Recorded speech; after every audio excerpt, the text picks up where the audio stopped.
Assalamualaikum warahmatullahi wabarakatuh. Pada kesempatan ini saya ingin menyampaikan terkait riset. Ya, riset di era saat ini, katakanlah era 4.0. Nah, kan sekarang lagi tren itu kan. Jadi bagaimana sih kita melakukan riset di era 4.0 seperti tadi juga disampaikan oleh Bapak Rektor bahwa dengan peningkatan prestasi Bapak Ibu dosen Sivitas Universitas Negeri Malang termasuk mahasiswanya di berbagai ajang khususnya yang terkait dengan prestasi ilmiah itu kita bisa terus meningkat ya, tidak boleh kalah lagi dengan yang lain ya, tidak hanya di dalam negeri tapi juga di luar negeri. Jadi kalau kita bicara industri 4.0, kalau orang manajemen, ya di sini ada Fakultas Ekonomi, saya tidak akan ngajarin, itu pasti bicara gambar seperti ini, ya. Jadi dari revolusi industri yang pertama sampai yang keempat, gitu ya. Tetapi sebenarnya kalau dari sisi riset ya, itu kita lebih melihatnya bukan dari transisi, tidak sekedar transisi proses melakukan manufaktur, ya, tetapi yang sebenarnya lebih penting di situ adalah proses perubahan perilaku dalam melakukan bisnis. Ya. Jadi di mana di situ ada interaksi yang lebih intens antara industri dan aktivitas penelitian, gitu. Jadi itu yang paling sebenarnya esensi dari industri 4.0 itu adalah itu. Ya. Jadi kalau kita lihat dari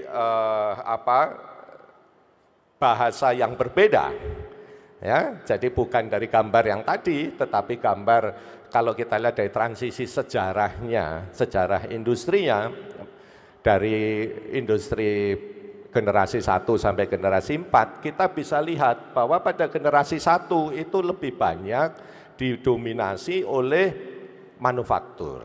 Ya. Didominasi oleh manufaktur artinya dia padat modal. Itu sebabnya pada saat itu dan hampir semua industri besar yang berbasis manufaktur itu asal muasalnya adalah pedagang. Ya. Jadi kalau ada industri di Indonesia yang ini kok industri dipenuhi pedagang, loh ya itu memang sejarahnya begitu, ya tidak ada yang salah dengan itu. Karena kalau tidak jadi pedagang tidak bisa mengumpulkan kapital, tidak bisa mengumpulkan modal. Kalau tidak ada modal tidak bisa beli mesin. Ya itu yang berubah setelahnya. Setelah masuk banyak teknologi itu mulai bergeser. Tidak hanya modal, tetapi ada aspek teknologinya. Jadi kalau yang pertama tadi itu lebih banyak didominasi, katakanlah contoh di sini yang saya berikan adalah industri otomotif. Ya. Baik itu Mitsubishi, Hyundai, itu semua dulu pedagang, trader. Begitu masuk ke eranya ada Microsoft, Apple, itu sudah mulai ada manufaktur, tetapi ditambah dengan teknologi. Kalau di Indonesia, contohnya di sini adalah Polytron, misalnya ya. Jadi Polytron itu kan di Jawa Timur ya, grup Jarum. Kok Jawa Timur? Di mana ya? Ya, Pak Hartono CS itu ya. Grup Jarum, asal muasalnya juga pedagang, tetapi kemudian masuk ke industri manufaktur, masuk ke elektronik, masuk teknologi, ya kan? Begitu eranya milenial yang saat ini lebih nggak karu-karuan lagi, tidak ada orang yang kenal, ujuk-ujuk ada industri baru, ya kan? Tidak ada prosesnya, gitu ya. Dan itu sudah tidak padat modal lagi, lebih padat otak, gitu. Sehingga disitulah muncul, misalnya kita ada Gojek, ada Facebook dan sebagainya. Yang lebih dominan teknologinya, bukan manufakturnya. Ya, itu sebabnya di Indonesia, kalau saya dengan teman-teman di Kementerian Perindustrian, kita juga memang sudah mulai berubah. Apakah benar kita harus punya industri semua komponen? Ya, sudah lewat. zamannya sudah lewat. Apakah harus kita punya industri chip? Tidak. Karena industri chip di dunia ini hanya 4-5 perusahaan. Gitu. Tetapi jumlah produksinya sedemikian besar sehingga unit cost-nya itu sangat rendah. Jadi kalau kita bikin chip di Indonesia dengan produksi hanya 1 juta keping setahun, tidak akan mungkin bisa berkompetisi dengan yang ada di Taiwan yang 1 miliar keping misalnya, ya. Gitu. Tetapi kita bisa berkompetisi kalau kita punya orang-orang seperti Pak Nadiem yang bikin Gojek itu. Orang yang nggak pernah ketahuan siapa itu, tahu-tahu muncul Gojek, ya kan? Yang lebih parah lagi, kalau 3 tahun, 4 tahun yang lalu orang tidak pernah berpikir ada yang mampu berkompetisi dengan Bluebird. Pasti perlu puluhan triliun untuk bisa kompetisi sama Bluebird. Tapi dengan Gojek nggak perlu uang triliunan, kelepek-kelepek Bluebird-nya. Bluebird-nya pun sekarang masuk GoBird bahkan misalnya ya. Nah, itu yang harus dipahami oleh kita semua sebagai komunitas akademisi, komunitas riset di Indonesia. Jadi sudah berbeda ya.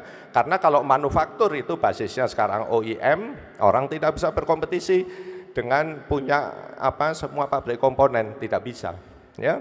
Gitu. Karena semua mobil pun kalau dilihat isinya ya itu juga. Bannya dari mana, akinya dari mana, ya itu aja. Apapun merek mobilnya. Sama seperti komputer. Mana ada perusahaan pembuat komputer? Tidak ada, karena komponennya semua sama. Ya, kalau hard disk ya paling antara Seagate dan seterusnya, ya kan? Kalau RAM-nya antara ini dan itu, tidak ada yang lain, gitu ya. Perusahaan itu hanya sekedar merakit. Jadi yang harus kita masuki adalah proses di mana kita memiliki inovasi yang berbeda, memakai teknologi-teknologi yang sudah ada itu. Ya, dan itu menunjukkan transisi ekosistem ya dari pengembangan produknya itu yang sudah berubah, produk development-nya berubah. Yang sekarang lebih individualis, ya, lifetime-nya lebih pendek, ya, lifetime-nya pendek. Yahoo saja sekarang sudah kesulitan, bayangan saya Yahoo akan bangkrut, ya pasti kalah dengan Gmail. Kalau dulu kita generasi saya mungkin kenal Friendster, anak sekarang sudah tidak ada yang tahu Friendster, ya kan? Taunya Facebook.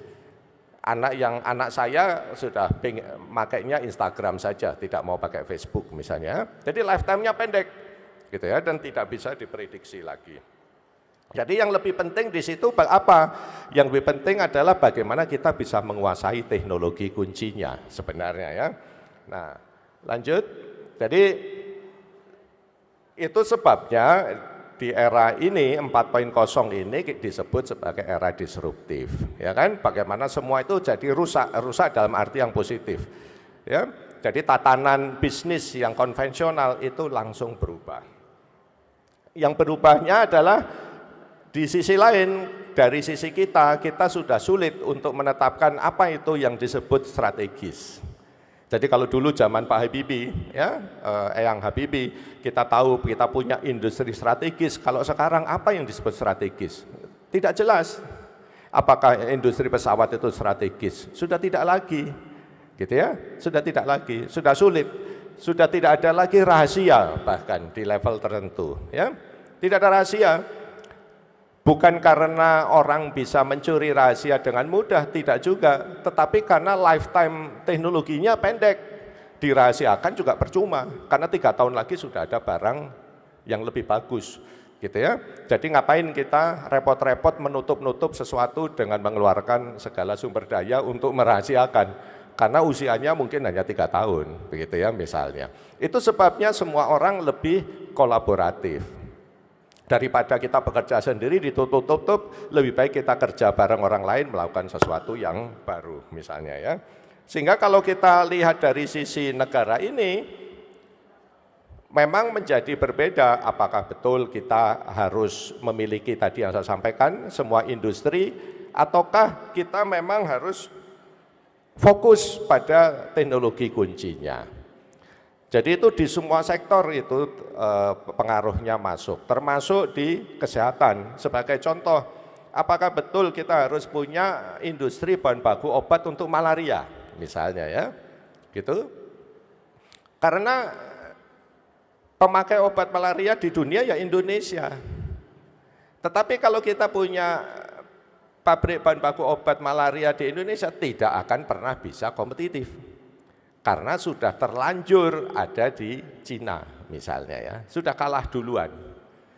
Mereka bisa bikin satu ampul bahan baku obatnya 1.000 perak, kalau kita bikin di sini bisa jadi 5.000. Gitu ya, kira-kira seperti itu. Sehingga kita tidak bisa, ini karena karya anak bangsa harus kita dahulukan sembari menginjak anak bangsa yang lain. Nah, itu jadi tidak bisa. Jadi itu yang tidak selalu mudah. Tetapi kalau dari sisi riset, kita harus punya kemampuan untuk membuat. Tetapi belum tentu harus langsung jadi industri. Tidak harus semuanya jadi industri. Tetapi kita harus punya kemampuan. Alutsista juga sama kalau untuk tentara. Kita harus punya kemampuan membuat. Tetapi apakah kemudian kita harus saat ini juga punya industrinya? Itu masalah yang berbeda. Ya, karena kalau bikin jadi mahal ya percuma, sama saja. Ya, gitu. Jadi lanjut, ini saya berikan contoh misalnya. Saya berikan contoh terkait dengan tadi yang saya sampaikan, bagaimana kita membuat suatu inovasi kreasi berbasis teknologi kunci yang sudah ada. Ini contoh, kalau Mas Pion yang di mana ini, di Surabaya ya, ingin berkompetisi dan Mas Pion memang membuat ya kipas angin, pasti dia harus bikin kipas angin yang bisa dijual lebih murah dari bikinan Cina. Pasti, kalau tidak nggak ada yang mau beli, ya kan? Gitu. Tetapi si Pak Dyson ini, ya, si Dyson ini, dia bikin kipas angin yang tidak ada kipasnya. Ya, jadi bisa dijual $700. Kalau kipas angin Mas Pion 100.000 perak pun susah jual. Ya, padahal ini kan barangnya sudah ada, teknologinya sudah ada. Kalau teman-teman teknik di sini MIPA pasti sudah tahu, ini teknologi yang sudah ada, teknologi motor itu. Tapi di sini ada proses knowledge, ya kan, brain yang berbeda, yang memunculkan kreativitas yang berbeda. Jadi itu tantangannya. Kalau kita harus bersaing membuat mixer, tentu saja juga harus bersaing di harga. Harus bikin mixer yang semurah mungkin. Tapi si Hurom ini, dia bisa jual mixer harga 5 sampai 7 juta. Ya kan? Yang mekanismenya berbeda karena dia ada teknologi kunci material. Nah, ini urusannya Pak Markus kali ya. Material yang dari polimer yang sangat kuat, yang kemudian dia bentuk sehingga membuat mixer yang mekanismenya berbeda, bukan mencacah tetapi memeras misalnya ya. Gitu, sehingga listriknya murah, tidak berisik, tidak perlu air, tidak perlu tambah gula, jauh lebih sehat. Dijual harganya jutaan, ya, tidak ratusan ribu, gitu ya. Padahal ini kan teknologi barang yang sudah ada. Komponen, kalau kita lihat komponen-komponennya, ya kan. Tetapi pemikiran, memunculkan ide dan kreativitas itu yang mahal. Jadi itulah tantangan bagi kita semua, khususnya generasi muda termasuk adik-adik mahasiswa kita. Jadi jangan jadi follower, artinya begitu. Di era 4.0 itu tidak boleh jadi follower, harus jadi pionir, ya kan? Karena seperti Gojek tadi, bukan modal yang penting, tapi yang penting adalah ide dan kreativitas. Pemodal akan datang belakangan, gitu ya. Kalau kita punya ide, justru pemodal sekarang mencari orang yang punya ide, yang bisa dimodalin, kira-kira begitu. Karena dia tidak akan mau memodalin sesuatu yang memang sudah ada. Lanjut. Nah, ini contoh yang dari dalam negeri. Ini contoh salah satu pusat kami yang ada di Lampung, ya, di daerah terpencil ya. Mohon maaf, di Tanjung Bintang itu ya, jauh dari kota. Itu ada balai penelitian untuk pengolahan mineral rakyat. Ya, khususnya mereka mengembangkan teknologi untuk mengambil nikel dari besi bekas, mengekstrak nikelnya dari besi bekas, ya, untuk dipakai pengrajin, para pengrajin di Lampung, karena mereka banyak itu pengrajin besi-besian begitu ya. Jadi, nah ternyata apa yang kita lakukan selama ini dalam 2-3 tahun terakhir ini mengikuti era 4.0 tadi, kami itu akhirnya membuka semua infrastruktur, baik itu orangnya, baik itu alatnya, baik itu kampusnya, kawasannya, apapun, kantor sekalipun, untuk dipakai siapapun. Karena kita sudah masuk di era perang ide, kreativitas. Kalau kita menutup diri hanya bekerja sendiri, tidak akan muncul ide baru. Ide baru itu muncul kalau ada interaksi. Ya kan? Jadi kalau orang bilang peneliti, periset itu pasti apa? Nerd, belor, susah gaul, itu sudah nggak zaman. Ya? Kalau peneliti susah gaul, nggak akan punya ide. Artinya dia tidak akan bisa survive. Sehingga yang kita lakukan kok susah-susah, kita buka saja semuanya, semua orang boleh pakai. Dengan semua orang datang, awalnya untuk sekedar memakai sekalipun, akan ada interaksi, ada dinamika baru yang tadinya tidak muncul. Ya? Nah, contoh yang di Lampung ini, teknologi yang tadinya untuk mengekstrak nikel, yang tadinya hanya untuk pengrajin UMKM, supaya barang bekas, besi-besi bekas yang dibeli itu bisa lebih punya nilai, itu ternyata oleh teman-teman Batan, Metalurgi UI, dan dari mana itu, Farmasi UGM, yang kebetulan tahu apa waktu itu ke sana, itu ternyata kemudian ini bisa dipakai untuk membuat kolimator. Kolimator itu semacam tabung, ya, tabung, tapi dia murni dari nikel, hampir murni 99, berapa persen, dan porositas rendah. Porositas rendah itu pori-porinya sangat kecil, ya, sangat kecil, sehingga dia bisa dipakai untuk meluruskan tembakan neutron, gitu ya, neutron. Nah itu yang bisa dipakai untuk BNCT, gitu ya. Jadi boron neutron cancer terapi, terapi kanker memakai neutron misalnya ya, yang dikembangkan oleh teman-teman Batan dan Farmasi UGM, Batan di Jogja. Jadi coba bayangkan, teman-teman kami tidak pernah membayangkan teknologinya itu bisa untuk sesuatu yang sama sekali beda ceritanya. Itulah kreativitas, ya, yang muncul dari proses interaksi dan dinamika yang timbul dan berkembang secara alami, ya, dari kolaborasi yang lebih alami tadi. Jadi seperti itu. Itu yang harus kita kembangkan sekarang di negara ini.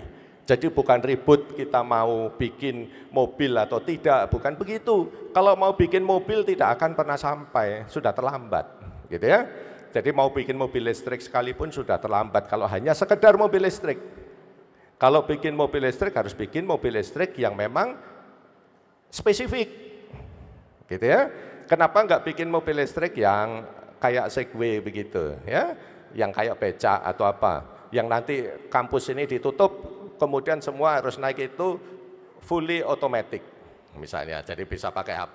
Saya mau ke FIS, Fakultas Ilmu Sosial, tinggal naik tidur, udah nyampe sendiri begitu. Ya, jadi seperti itu yang kami kembangkan bersama-sama dengan yang lain di Jakarta pun modelnya mengarah ke situ.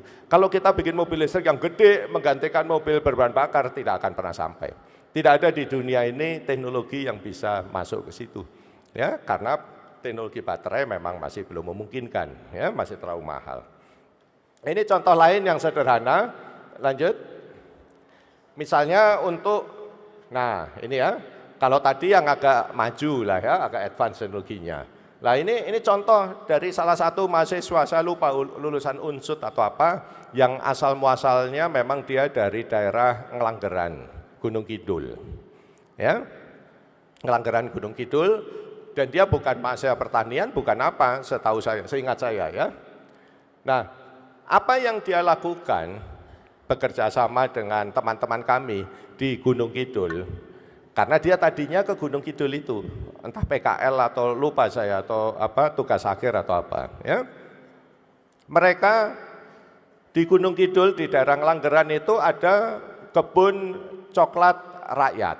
Ya, kebun coklat rakyat yang tradisional.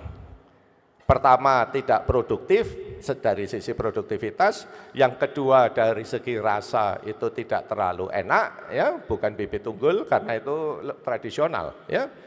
Yang ketiga, memang lahannya terlalu sempit, mau dikelola kayak apapun tidak mungkin tercapai skala ekonominya. Jadi kalau kita hanya mau bisnis industri coklat, bikin coklat seperti coklat Jawa, coklat apa, begitu yang banyak di Jogja itu, tidak akan pernah bisa kompetisi. Ya kan? Tidak mungkin menang gitu. Apa yang dilakukan si anak ini? Karena anak ini pernah terlibat di balai penelitian kami yang di Gunung Kidul itu. Jadi dia punya ide bikin ekowisata berbasis coklat.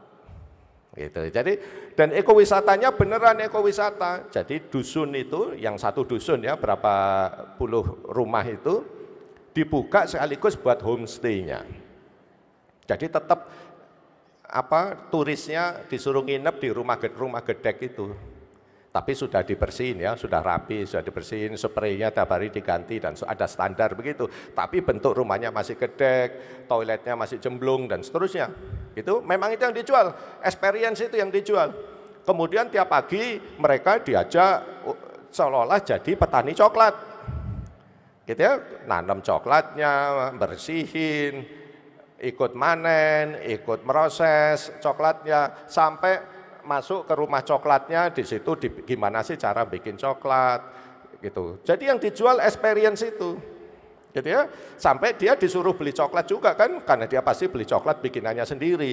Gitu ya. Mau jadi bubuk coklat untuk kopi minum coklat hangat atau coklat batangan, apapun itu. Dan itu teknologi yang dari kami. Itu jadi bisnis. 6.000 turis 1 bulan hidup sudah satu dusun itu.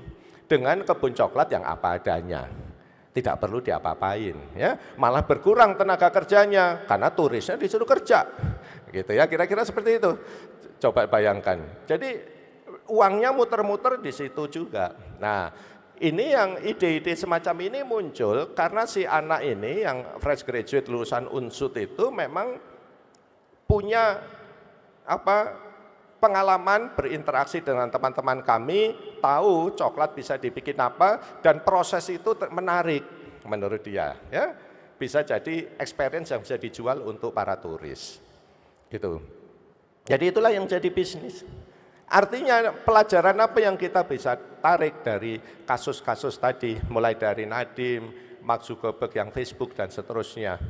Orang-orang itu yang punya ide yang nggak jelas itu tadi, itu pernah terlibat di riset sebenarnya, ya kan? Tetapi mereka bukan periset, gitu ya. Sebaliknya, profesor IT-nya juga nggak pernah bikin Facebook kan? Tidak ada cerita itu profesor IT bikin Google, nggak ada. Boro-boro mikir itu, mikir Scopus saja udah pusing kan katanya. Ya kira-kira begitu kan Bapak Ibu dosen ya. Ya kan udah diprotes itu Pak Ali Gufron ya, Kemristek Dikti kan. Ya kawan-kawan saya di Kemristek gitu, Pak Nasir geleng-geleng terus ya. Ya artinya apa? Lupakan bahwa kalau kita melakukan riset itu memang kita yang harus membawanya ke masyarakat, tidak mungkin. Ya di era ini, era sekarang ini tidak ada yang namanya Superman. Semua orang punya profesionalisme di bidangnya masing-masing. Dan setiap bidang memang membutuhkan profesionalisme yang tinggi, yang membutuhkan kepakaran yang sangat tinggi. Ya kan? Jadi itu sebenarnya esensi dari riset. Jadi kalaupun di teman-teman kampus ada yang namanya Tridharma, selalu saya ingatkan, Tridharma itu Tridharma perguruan tinggi, bukan Tridharma dosen. Ya, artinya dosennya tidak harus jadi Superman, tetapi manajemen perguruan tingginya yang harus mengatur, termasuk kami di LIPI juga. Siapa yang memang teman-teman kita yang punya passion meriset, siapa teman-teman kita yang punya passion membawa riset ke luar, ya kan, dan seterusnya. Atau yang membawa riset itu tidak harus kita, tetapi bisa jadi mahasiswa-mahasiswa kita itu, mantan-mantan mahasiswa kita itu, mantan-mantan mahasiswa yang tugas akhir, bikin tesis di lab-lab saya. Itulah yang kita harapkan membawa teknologi itu untuk jadi sesuatu yang lain, yang kita pun nggak kepikir. Ya, seperti Mark Zuckerberg bikin Facebook, profesornya nggak kepikir dulu untuk bikin Facebook, teknologi yang dia kembangkan itu. Tapi si Mark yang anak nggak jelas itu yang, ya kan? Dan biasanya itu nggak terlalu pintar anaknya, secara akademis ya. Karena yang pintar jadi dosen biasanya, jadi peneliti, ya kan? Gitu. Tapi yang nggak pintar, tapi punya ide-ide gila, itu yang jadi Mark Zuckerberg, jadi Nadiem, ya. Ya saya nggak bilang kalau Pak Nadiem nggak pintar loh ya, tapi pintarnya beda, gitu ya. Kira-kira seperti itu. Jadi itu yang harus kita kembangkan. Bagaimana kita menciptakan menjadi enabler untuk proses itu, gitu ya. Kalau kita berusaha melakukan semua sendiri, itu sebenarnya sama saja menutup orang lain untuk melakukan itu malah tidak bagus, gitu ya. Jadi biarkan kita melakukan apa yang menjadi porsi kita, tapi buka diri kita untuk orang lain melakukan sesuai porsi yang dia miliki, yang mungkin nanti akan memberikan dampak ke kita juga, ya kan. Lanjut. Nah ini contoh yang lain. Nah ini Bapak Ibu sudah tahu ya kalau sekarang. Tapi kalau 10 tahun yang lalu kan Bapak Ibu nggak paham, nggak ada orang paham, ya kan? Ini juga sama, ini juga yang kebetulan kasus di Jogja. Jadi waktu itu Bapak Ibu nggak pernah berpikir, kenapa kok orang-orang Jogja itu tidak berusaha bikin kornet dari daging ayam, ya kan? Sama-sama dikalengkan. Ini juga dari alumni kami. Daging kornet, kalau kita bikin kornet kalengan, tidak mungkin kita kompetisi dengan Indofood. Lah dia sudah line production-nya ada udah jutaan, nggak mungkin. Ya kan UKM nggak mungkin berkompetisi seperti itu, tidak mungkin. Tapi kalau yang kita kalengkan itu gudegnya Bu Citro, nggak ada yang menang. Gudegnya Bu Citro ya harus Bu Citro yang bikin, ya kan? Nggak mungkin orang lain menang, tidak mungkin. Kalau kita kalengkan mangut lelenya Bu Eni, ya harus itu, nggak bisa. Berapapun modal yang dimiliki nggak bisa orang lain berkompetisi. Dan itu bisa dijual mahal. Satu kaleng 30.000, kalau bikin kornet paling 15.000, ya kan? Tapi secara riset problemnya apa? Begitu kita mengalengkan gudeg, problem baru muncul. Kalau bikin kornet itu homogen.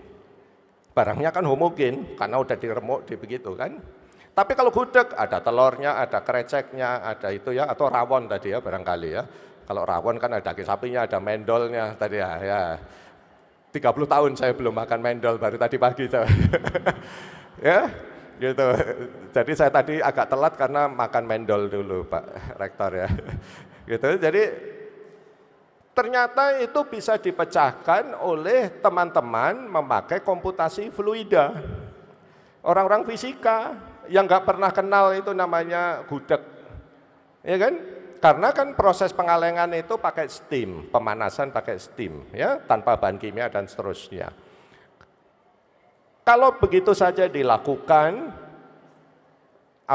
nangkanya gudeg itu sudah hancur, telurnya masih dingin. Ya kan, jadi masih ada bakterinya.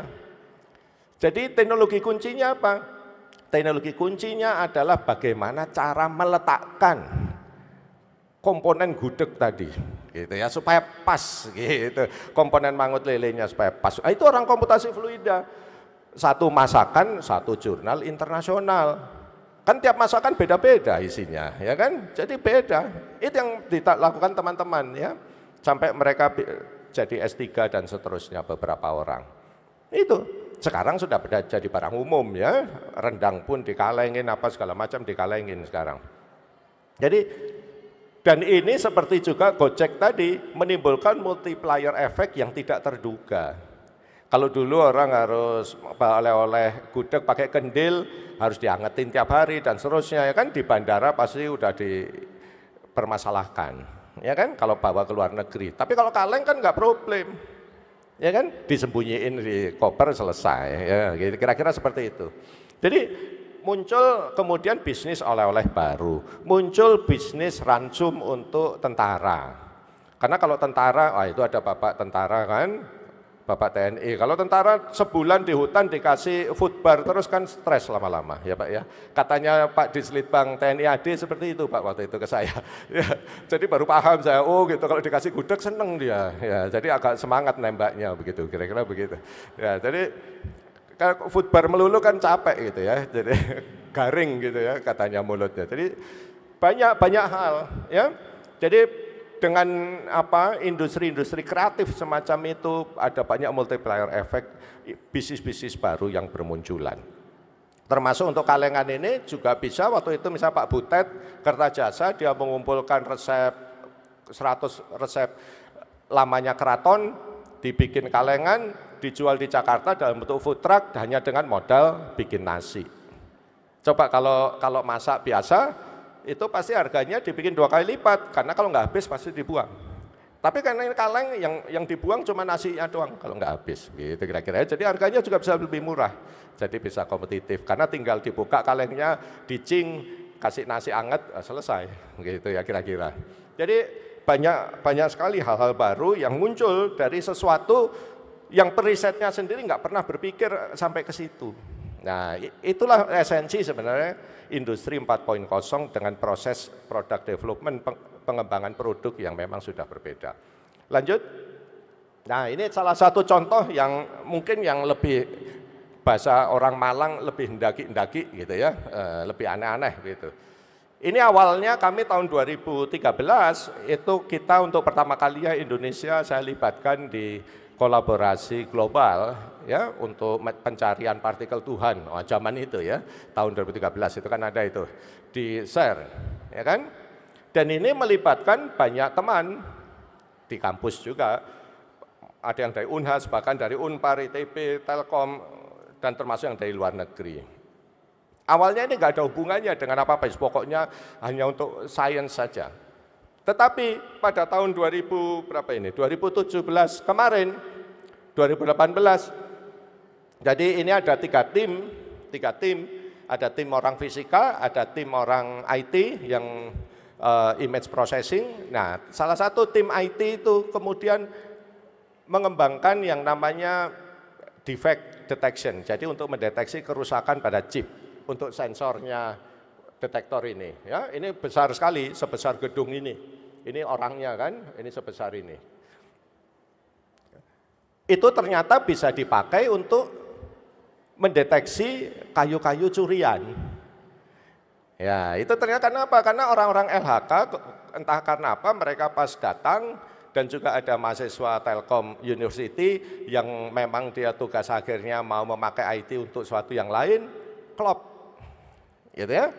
Jadi teknologi itu kemudian dipakai, akhirnya kemarin yang diresmikan Pak Jokowi jadi AICO, yang tadinya kalau teman-teman LHK atau HPH, ya pemegang konsesi hutan itu kalau harus izin kan, setelah nebang hutan sebelum keluar dia harus izin, itu harus dicek, diambil contohnya, dikirim ke Bogor, paling enggak 2 minggu, untuk memastikan bahwa itu bukan kayu curian dan seterusnya. Itu dengan HP saja, cekrek, detik itu juga langsung keluar. Bea Cukai langsung bisa tahu, oh ini kayu jenis ini asalnya dari mana dan seterusnya. Hanya dengan melihat dari penampangnya kayu itu misalnya ya. Nah ini teknologi seperti ini yang tidak dipikirkan oleh teman-teman yang tadinya terlibat di kolaborasi global yang ndaki-ndaki tadi itu. Ya kan? Kenapa bisa muncul begitu? Karena ada orang lain yang terlibat masuk di dalam proses interaksi, kolaborasi atau apapun itu namanya. Ya kan? Karena kita buka. Coba kalau tidak kita buka, tidak akan ada itu teman-teman yang akan punya pemikiran seperti itu. Ya. Jadi itu yang harus kita kembangkan mulai dari sekarang dan terus kita galakkan di kampus, di pusat penelitian dan dimanapun kita berada. Nah ini termasuk yang dengan Inggris misalnya, kami juga mengundang teman-teman kimia misalnya, yang terkait katalis untuk bisa terlibat di sini. Jadi bagaimana kita bisa membuat bioetanol yang jauh lebih efisien, ya, yang harganya nanti bisa kompetitif, insya Allah dengan bahan bakar minyak. Ya. Nah itu nanti kita juga harapkan karena ini baru tahun lalu akan muncul hal-hal seperti yang dilakukan teman-teman di sini. Ya. Jadi kalau lihat ininya ya orang, wah ini kerjaannya orang Pak Markus dan teman-teman ini, karena ini pakai sinkroton gitu ya, nggak ada hubungannya nih sama masyarakat Indonesia. Tapi belum tentu, ya kan? Teman-teman tim itu mungkin tidak bisa membuat sesuatu yang langsung bermanfaat buat masyarakat kita, tetapi kalau kita membuka diri, melibatkan banyak orang yang lain untuk bisa masuk, ikut ngicipi dan seterusnya, kemungkinan besar di antara mereka itulah yang nanti akan membawa sesuatu dari teknologi yang kita kembangkan itu untuk bisa dipakai orang lain. Ya. Lanjut. Sehingga intinya tadi seperti disampaikan Pak Rektor juga, bahwa yang penting itu adalah bagaimana kita membuat diri kita itu menjadi lebih kolaboratif. Intinya itu sebenarnya. Ya. Jadi tadinya yang tadi saya sampaikan di awal, intinya adalah kalau kita melakukan riset, apakah itu di kampus atau di pusat penelitian, kemudian ada mitra industri, jangan berharap bahwa apa yang kita lakukan di riset bisa langsung dibawa ke mitra industri. Itu nomor satu. Karena secara global tidak ada praktek seperti itu. Atau mitra industri langsung minta ke periset melakukan sesuatu, sebenarnya tidak ada seperti itu. Selalu di situ di hampir sebagian besar kasus itu ada makelar-makelar, nah istilah kita ya, middleman, apakah itu startup atau ventura yang menjadi jembatan ini. Saya berikan contoh, misalnya teman-teman saya di Bandung mengembangkan dengan teman-teman teknik ya, waktu itu mengembangkan alat penghemat bahan bakar premium ya, yang bisa di-embedded di mesin premium. Kalau kita hanya berpikir, ini produk anak bangsa harus dipakai industri, bisa saja kita paksa Toyota untuk memasang itu di semua Kijang Innova misalnya ya. Dia ada 100.000 produksi per tahun misalnya, suruh pasang di situ Avanza dan sebagainya. Tapi kalau 1.000 saja dari 100.000 produksi itu meleduk, ya, meledak atau ada masalah yang serius, dan itu mungkin sekali terjadi, Toyota itu langsung kukut, langsung bangkrut, ya, pasti, dan akan menimbulkan PHK ratusan ribu orang yang lain, gitu. Jadi prakteknya memang tidak seperti itu, ya. Itu harus ada, itu sebabnya kenapa startup secara global ya, itu hanya 2, 3, 5% saja yang berhasil. Berhasil menjadi industri beneran seperti kipas angin tadi, atau berhasil kemudian dibeli oleh industri yang lebih besar, ya. Karena inilah yang menjadi filter, buffer, bahwa suatu teknologi itu betul-betul proven. Ya, karena hasil riset itu pasti berisiko. Tidak bisa hasil riset itu begitu saja langsung diimplementasikan jadi industri. Ya kalau riset untuk bikin bakso mungkin bisa langsung, tapi kalau riset yang berteknologi itu tidak seperti itu.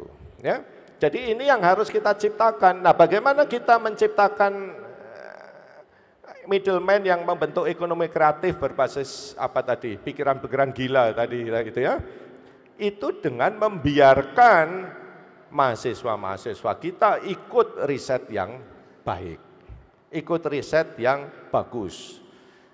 Mungkin mereka tidak bisa, sebagian besar, sebagian kecil yang pinter itu bisa bersaing sama dosennya, nanti bakal jadi calon dosen, ya kan? Tapi sebagian besar yang lain, yang tidak pinter, tapi mungkin punya kepinteran yang lain, punya akal bulus yang lain, nah itu yang dia akan membawa itu ke masyarakat, gitu kira-kira ya.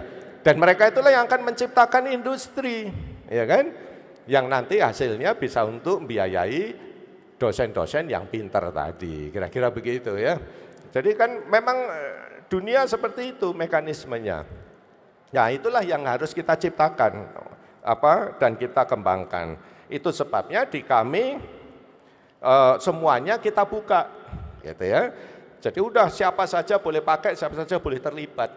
Karena kita berharap dari beberapa orang dari yang terlibat itulah yang akan membawa apa yang kita lakukan itu keluar. Lanjut. Nah, dengan berpikir seperti itu tidak ada lagi dikotomi Bapak Ibu itu melakukan penelitian hilir atau hulu, itu enggak penting. Enggak penting. Yang penting adalah Bapak Ibu harus melakukan penelitian yang berhasil. Yang berhasil menurut siapa? Berhasil menurut komunitasnya. Yang bisa menilai kan komunitasnya. Kalau orang hukum yang menilai komunitas ahli hukum, kalau orang material yang menilai komunitas ahli material, dan seterusnya. itulah yang membentuk, oh apa yang saya lakukan, apa yang saya eksperimenkan, apa yang saya cobakan, apa yang saya ciptakan, itu memang well proven secara saintifik. Ya. Jadi mau Bapak Ibu ada di risetnya yang menghasilkan sekedar invensi, apakah kemudian dari invensi ini Bapak Ibu masuk ke inovasinya, Bapak Ibu lebih ke yang aplikatif, atau mau yang langsung ke product development, tidak masalah. Karena sebenarnya semua proses ini adalah riset. Riset itu kan research, ya kan? Mencari kembali. Semua proses ini riset. Ya, tidak peduli di hilir maupun di hulu. Ya. Dengan menciptakan proses yang memang well proven ini, kita berharap kita akan punya tabungan pengetahuan negara ini. Tabungan pengetahuan itu yang penting. Jadi boleh saya sampaikan misalnya waktu saya di Jerman, ya, saya bekerja di Jerman waktu di Hamburg, sebelum kembali ke Indonesia, saya itu nggak paham kenapa dulu Pak Habibie membuat seperti itu, ya, membuat mekanisme riset di Indonesia seperti itu. Nah kebetulan Pak Habibie waktu itu baru turun, tahun 2000-an kan, baru turun, terus beliau lebih banyak di Jerman. Karena banyak masalah lah di negara ini waktu itu ya, karena Timur dilepas dan seterusnya itu. Nah waktu itu kita banyak diskusi, saya tanya, dan waktu itu saya baru paham. Jadi kira-kira begini, kalau menurut kalau kita bikin pesawat, ya kan Pak Habibie kan kerja di pesawat ya, di interior pesawat. Waktu ada regulasi baru, pesawat interior pesawat tidak boleh mudah terbakar, ya. Waktu itu, langsung kita umumkan ke orang, 3 bulan kemudian material itu muncul, material jok yang tidak mudah terbakar, ya. Gitu. Jadi regulasinya naik bahwa tidak boleh terbakar dalam waktu berapa jam, gitu ya, misalnya ya. Nah, itu 3 bulan langsung muncul gitu. Nah, yang tidak dipahami Pak Habibie ternyata waktu itu saya jadi ngeh. Pak Habibie tidak paham bahwa yang mengembangkan material itu kebetulan dari Universitas Hamburg di tempat saya kerja. Itu profesor yang sudah umur 60-an, 30 tahun lebih beliau itu meneliti material dan cara nganyam material. Gitu ya. Artinya apa? Artinya di situ banyak tabungan pengetahuan. Ini tabungan pengetahuan. Nah kalau di Indonesia begitu itu diberlakukan tidak jalan. Karena tabungan pengetahuannya tidak banyak. Jadi begitu ada problem, wah itu senapannya pindad, begitu nembak 1000 kali langsung lentur karena kepanasan misalnya. Agak bengkok misalnya. Siapa orang material yang canggih yang bisa menyelesaikan masalah itu? Tidak ada. Tidak ada, gitu. Jadi, nah itu yang kita lupakan di Indonesia berpuluh tahun ini. Kita tidak punya tabungan pengetahuan. Tabungan pengetahuan yang merupakan akumulasi dari proses pembelajaran melalui riset yang dilakukan secara benar. Gitu. Meskipun risetnya sendiri pada saat dilakukan itu mungkin nggak jelas kegunaannya untuk apa. Tetapi tabungan pengetahuan bahwa saya sudah pernah mencoba material ini dicampur alloy itu persentase sekian akan jadi itu sifatnya karakternya ini itu. Kalau nggak ada orang yang punya itu, begitu ada problem yang muncul tidak bisa dipecahkan.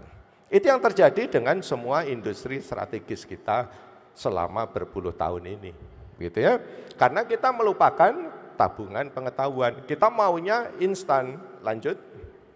Nah itulah yang menjadi koreksi bagi kita semua bahwa ke depan kita tidak bisa seperti itu lagi. Itu sebabnya kita dituntut yang Scopus tadi. Nggak penting Scopusnya itu, nggak penting Web of Science itu nggak penting, sama sekali nggak penting. Itu bukan tujuan. Tetapi itu adalah instrumen atau alat untuk quality control-nya, ya kan? Oleh komunitas. Karena itu kan proses yang berjalan secara alami oleh komunitas. Ya kan? Jurnal yang banyak disitasi, jurnal yang kemudian menjadi major jurnal di setiap bidang, itu komunitas yang menciptakan dari proses berpuluh tahun. Gitu ya, kurang lebih. Sehingga kalau kita bisa masuk sampai ke level itu sama saja membuktikan bahwa kualitas yang kita lakukan, proses yang kita lakukan memang well proven. Kira-kira seperti itu, ya. Jadi kalau kita bicara inovasi, katanya Pak siapa ini, Ed Roberts, inovasi itu kan invensi kali komersialisasi. Sehingga apapun komersialisasi yang kita upayakan, kalau invensinya saja tidak ada, ya kan, kalau orang matematika bilang itu nol, ya nol. Gitu, kira-kira seperti itu. Ini yang kita lupakan, invensi yang ada di sebelah kiri tadi. Gitu ya, itu yang kita masih kurang. Sehingga berapapun upaya untuk komersialisasinya tidak akan terjadi. Dan itu tidak ada jalan pintas. Ya, tidak bisa kita bicara bermula di akhir dan berakhir di awal, itu tidak bisa. Untuk kasus Indonesia. Kalau untuk kasus di negara yang maju sainsnya itu no problem. Seperti India, Cina, Korea nggak problem. Ya kan? Tapi untuk negara seperti Indonesia yang bikin SD saja tahun 70-an itu tidak bisa. Karena kita tidak punya cukup tabungan pengetahuan yang untuk memecahkan berbagai problem tadi. Kira-kira seperti itu, ya. Jadi ya kita tidak perlu berkecil hati, gitu. Kita sama-sama hancur tahun 45, sama-sama bangkit. Jepang juga seperti itu. Tapi Jepang tahun 45 itu sudah punya tabungan pengetahuan. Dia sudah bikin kapal induk, dia sudah bikin pesawat, ya. Jadi beda, Indonesia itu baru bikin SD Impres itu tahun 68, tahun 70-an, waktu saya baru lahir. Kira-kira begitu kan? Ya, jadi memang masih perlu waktu, tetapi itu yang harus kita percepat tanpa harus melakukan jalan pintas tadi. Lanjut. Ya, sehingga tadi yang seperti saya sampaikan, intinya setiap peneliti, setiap dosen, setiap akademisi, mahasiswa dan seterusnya harus tidak boleh ragu dan harus percaya diri untuk istiqomah tekun di bidangnya. Itu yang paling penting. Karena profesionalisme di akademisi ditentukan oleh kedalaman. Semakin Bapak Ibu dalam, Bapak Ibu spektrumnya sempit. Saya pun fisika nggak ngerti semua fisika, fisikanya Pak Markus nggak ngerti saya. Ya kan, fisika teori pun tidak semua saya paham, meskipun saya orang fisika teori, ya kan, banyak bidang saya yang saya paham. Tetapi kita harus sempit, tapi dalam. Kedalaman itu yang membedakan kita nanti jadi profesional atau tidak. Ya tentu saja kalau kepala LIPI harus lebar, ya kan, tahu banyak tapi dangkal, gitu ya kalau kepala LIPI. Tapi kalau saya jadi peneliti fisika teori, saya harus tetap istiqomah yang sempit tadi, spektrum yang sempit tapi sedalam mungkin, ya. Jadi bisa itu prodi itu ya sempit dalam, nanti ada grup-grup riset di dalamnya, mungkin sedikit ada overlapping, ya nggak masalah, itu alami. Tetapi tidak boleh terlalu banyak tentu saja ya. Tapi yang penting dia harus tetap percaya bidang saya ini, saya akan tekun menekuni ini ya, ngurusi material, ngurusi cara nganyam polimer 30 tahun. Ya itu namanya disebut profesor polimer gitu ya. Maknanya profesor polimer itu ya itu gitu. Jadi harus seperti itu. Tidak perlu harus tahu semua hal, ya kan? Gitu. Lanjut. Nah, sehingga kalau kita bicara dari sisi manajemen, ya kita ingin memang semua itu profesional. Profesional itu artinya tadi spektrumnya sempit tapi dalam. Karena kita sempit dan dalam itulah kita tidak bisa mengerjakan semuanya. Nah, bagaimana supaya yang rantai hulu hilir itu bisa tidak terputus? Ya ajak orang lain. Kira-kira seperti itu. Saya ajaklah TNI AD, diselipahkan TNI AD, saya ajaklah kampus. Kalau kita nggak bisa ngajak mereka, kita open aja diri kita, minimal semua orang bisa datang ke tempat saya. Dari situ proses sinergi dan kolaborasi yang alami diharapkan bisa tercapai, gitu ya. Dan pasti tercapai seperti yang tadi saya sampaikan contoh-contoh tadi. Lanjut. Ya, jadi sehingga kalau di tempat kami di LIPI bahkan udah semua infrastruktur buka untuk semua orang. APBN kita pakai hanya untuk mendukung investasi, maintenance dan running cost dari infrastruktur. Gitu. Karena itu yang kurang, ya kan? Semua peneliti itu pasti, baik dosen maupun peneliti murni itu pasti komplainnya itu, ya kan? Semua alat kita adakan, tidak ada alat yang tidak ada, tapi harus boleh dipakai semua orang. Karena kalau kita mengadakan di setiap kampus, saya sampaikan dengan Pak Bambang Bojonegoro juga di Bappenas, kalau kita beli alat untuk semua kampus pasti cost-nya sangat tinggi, itu nomor satu. Yang nomor dua, belum tentu semua tempat itu mampu melakukan maintenance. Karena alat riset itu canggih. Kalau tidak bisa memaintain, belinya bisa tapi nggak bisa memaintain, atau tidak bisa mengalokasikan biaya untuk memaintain, itu akan percuma. Ya kan? Yang ketiga, itu akan cenderung idle. Kalau beli alat harga elektron mikroskop 10M, lifetime 10 tahun, tapi kalau setahun hanya dipakai 20 hari, buat apa? Ya kan? Lebih baik kita beli di satu tempat, tapi pastikan semua orang boleh pakai itu, bahkan kalau perlu gratis. Gitu. Sehingga tidak ada kendala, nggak apa-apa orang mondar-mandir. Gitu ya, untuk awal. Nanti kalau sudah berkembang, ada, oh ini ternyata ngantrinya banyak, kita adakan di Jogja, kita adakan di Malang, itu bisa. Tapi belakangan, tapi di awal adakan saya di satu tempat, tetapi pastikan semua orang termasuk dari kampus bisa memakai. Ya, dengan sendirinya itu tadi akan menciptakan interaksi itu tadi juga dengan mahasiswa-mahasiswanya. Jadi alhamdulillah kalau di tempat kami sekarang jumlah mahasiswa lebih banyak daripada jumlah penelitinya, hampir 2 kali lipat jumlah orang kampus ya, mahasiswa maupun dosennya. Ya biarkan, kita gratiskan saja. Gitu. Wong itu dibeli negara ya buat semuanya, ya kan?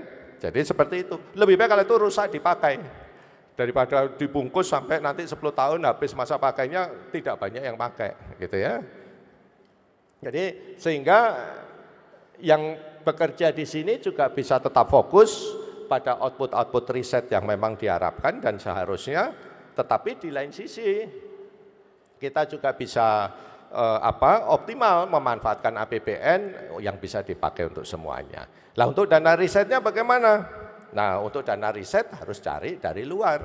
Jadi kalau teman-teman diberi SDM yang bagus, infrastrukturnya bagus, mau apa lagi? Suruh kompetisi, cari dana luar. Jadi yang saya komunikasikan sekarang, riset itu tidak hasil atau manfaat dari riset itu bukan dari hasil risetnya itu sendiri. Sejujurnya hasil riset itu belum tentu, atau riset itu belum tentu berhasil. Itu nomor satu, ya kan? Gagal itu biasa di riset. Kalaupun berhasil belum tentu bermanfaat. Ya betul enggak? Ya. Kalaupun bermanfaat belum tentu bisa dimanfaatkan. Ya kan? Oh saya bikin tadi katakanlah penghemat bahan bakar, bermanfaat. Apakah itu bisa dimanfaatkan? Belum tentu. Dimanfaatkan benar-benar ya, diaplikasikan belum tentu. Gitu ya. Jadi sebenarnya kontribusi dan manfaat terbesar dari riset, baik di kampus maupun di lembaga riset, itu bukan di hasil risetnya. Itu yang harus dipahami. Tetapi di proses dan aktivitas riset itu yang paling penting, apalagi di era 4.0 ini. Bagaimana proses dan aktivitas riset itu bisa menginspirasi, bisa memicu ide-ide baru, kreativitas baru dari orang-orang yang terlibat di dalamnya.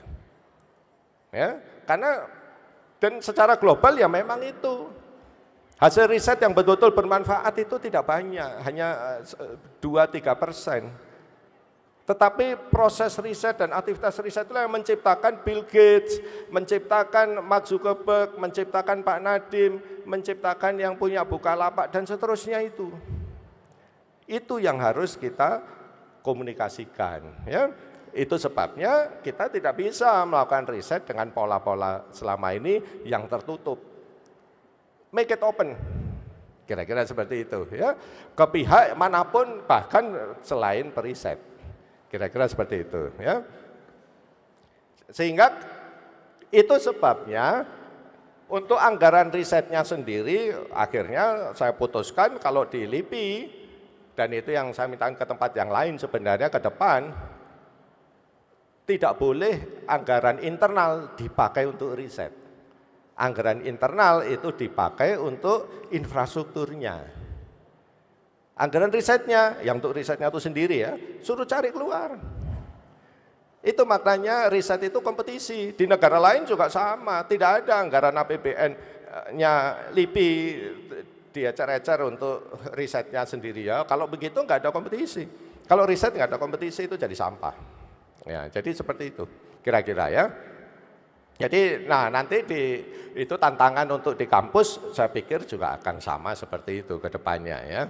Jadi ya harus siap-siap. Tetapi justru proses kompetisi keluar itulah yang akan mencetak periset-periset kita yang lebih unggul. Karena dia akan dipaksa, ya dipaksa. Gitu seperti tadi sampaikan Pak Rektor, kalau dipaksa kan bisa. Ya, meskipun awalnya ngomel gitu ya. Ngomel sudah pasti, tapi kalau dipaksa ya pasti bisa, insya Allah ya. Lanjut, nah jadi intinya ya ini tadi, bagaimana untuk meningkatkan kapasitas dan kompetensi riset kita di tengah segala keterbatasan yang ada, di tengah critical mass, ya critical mass yang belum tercapai di semua aspek ya, baik SDM-nya yang berkualifikasi tinggi, SDM yang berkapasitas tinggi khususnya, baik anggarannya, baik alatnya dan seterusnya. Makanya kok tidak ada lain, kolaborasi saja ya. Jadi kalau teman-teman dosen, mahasiswa di UM ini silakan ke LIPI kalau mau pakai apa saja.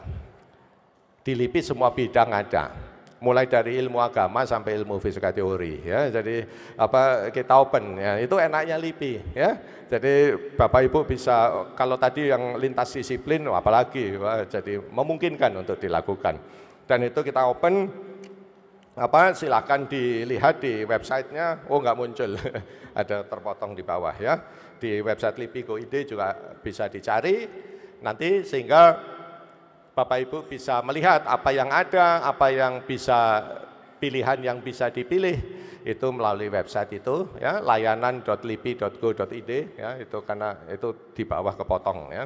Jadi kita terbuka untuk semuanya, dan kita harapkan dengan demikian kita semua bisa sama-sama maju. Seperti harapan Pak Rektor tadi, UM juga maju.